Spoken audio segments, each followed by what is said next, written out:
Hello everyone, welcome to a first look at Fantasy General 2 Evolution, and this will also be a bit of a guide because I'm going to presume that you've played Fantasy General 2. Of course you have to own Fantasy General 2 to play this DLC, so I'm going to presume that you understand the basics of Fantasy General 2 and that you've already played it somewhat before, and you just want to know what is different about Evolution. So the first thing you'll notice is that you're playing as a lizard folk tribe in Fantasy General 2 Evolution, and if you played against the lizard folk in the original Fantasy General campaign, you'll know that they have some pretty serious bonuses from water tiles, but they're otherwise pretty easy to kill.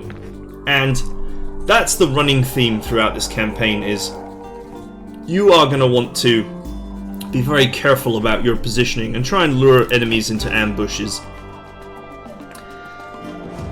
So one important thing to do is to use the Alt key, which allows you to plot your movement, to actually make sure that you stay hidden.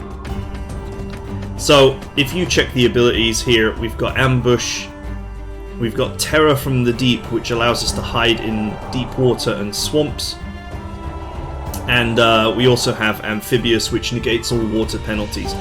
So shallow water, we can't actually hide in that, so we kind of want to avoid it wherever possible.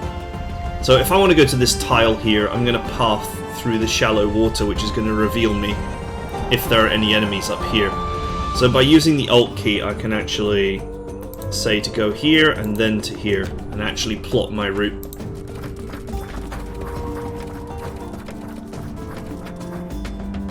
Okay. Now we don't need to use the Alt key here because we have a pretty clean route. And we'll just quickly move these guys up.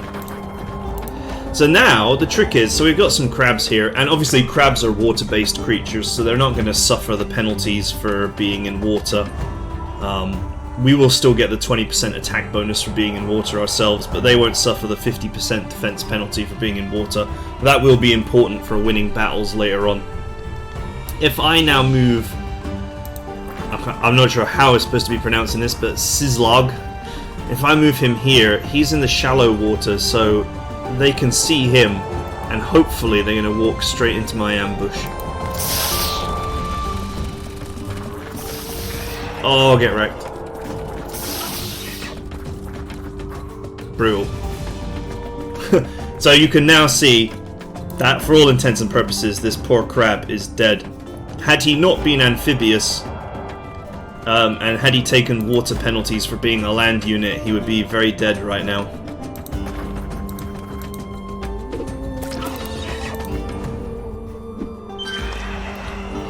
Ah, this will hardly do. We are still hungry. So, part of the plot of this is that you will gain evolution points for defeating certain units, heroes in particular, and you'll use those evolution points to develop your character's skill tree, not skill tree, that's done with experience, upgrade tree. You'll see here that they cost evolution points. Now the standard units also use evolution points, but they also use a lot of liquid mana. So I'm just going to load up a game where I have set up a load of cheap units just to show you guys some of the practicalities of it.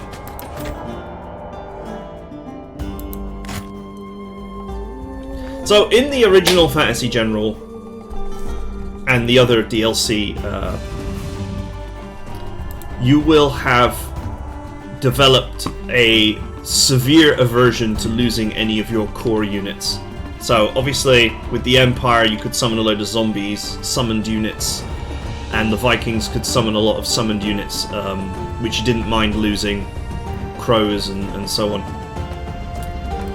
But with the lizard folk, you may be tempted to, or you should in fact, deploy a number of cheap units, as in really basic units, the newts, just for the purposes of losing them.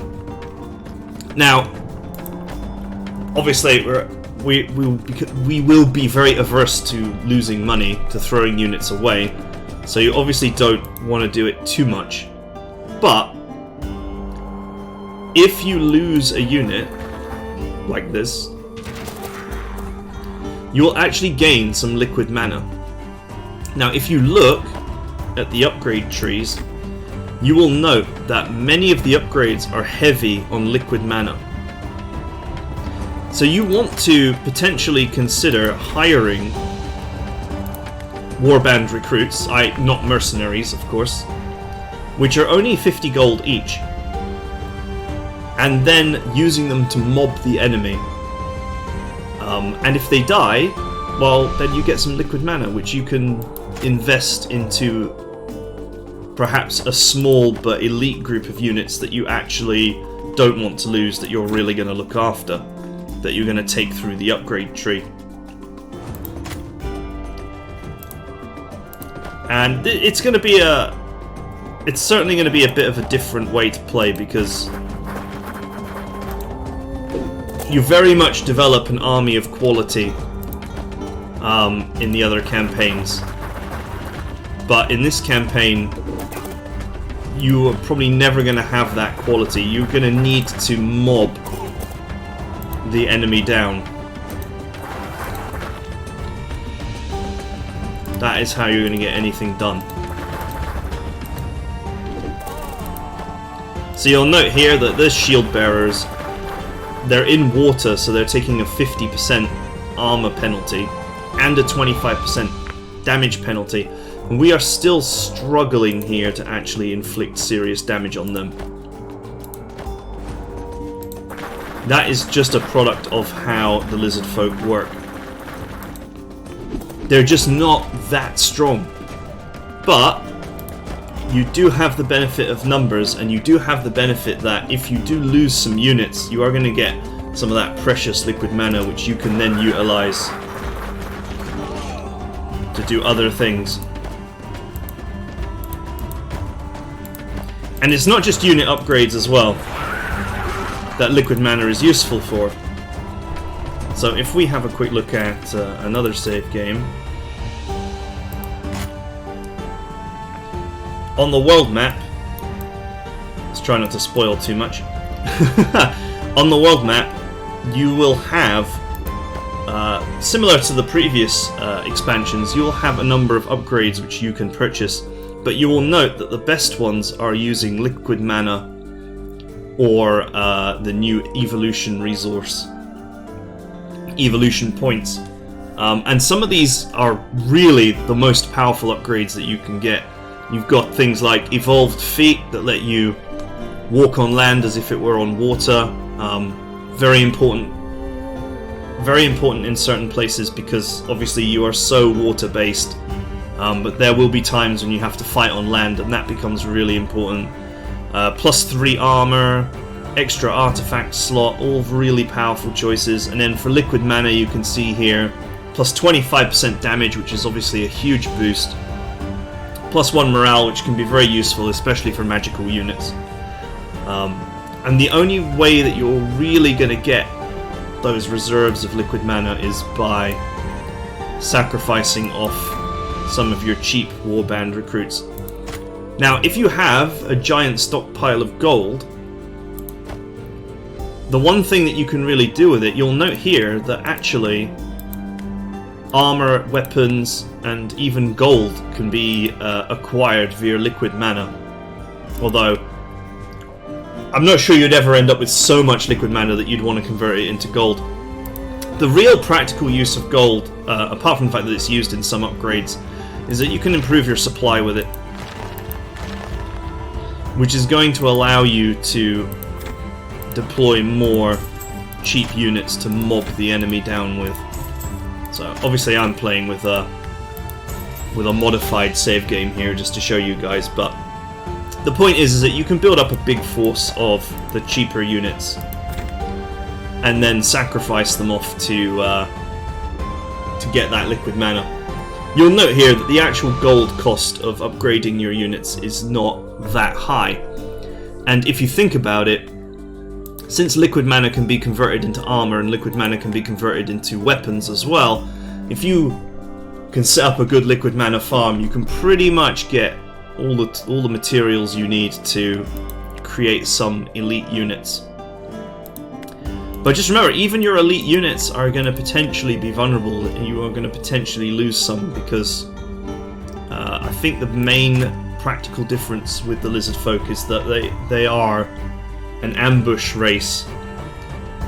So you're going to have to be very tricky and very clever with your ambushes and with your traps, etc.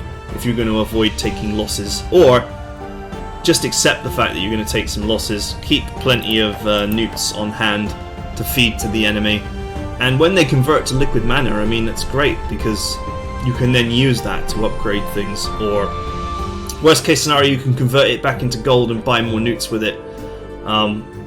So you can dig yourself out of a hole as well if you really need more meat for the front of your army, but you haven't really got the resources for it. Anyway, those are the things that you really need to take a note of. Obviously, it's only just come out. I don't want to spoil too much. I certainly don't want to spoil too much story. It looks like a lot of fun. I've only had a look at a few of the missions myself to avoid spoiling myself for a future playthrough. But I hope you guys find this useful, and I will see you guys perhaps in a potential future campaign. Enjoy Fantasy General 2 Evolution, and I'll see you guys next time.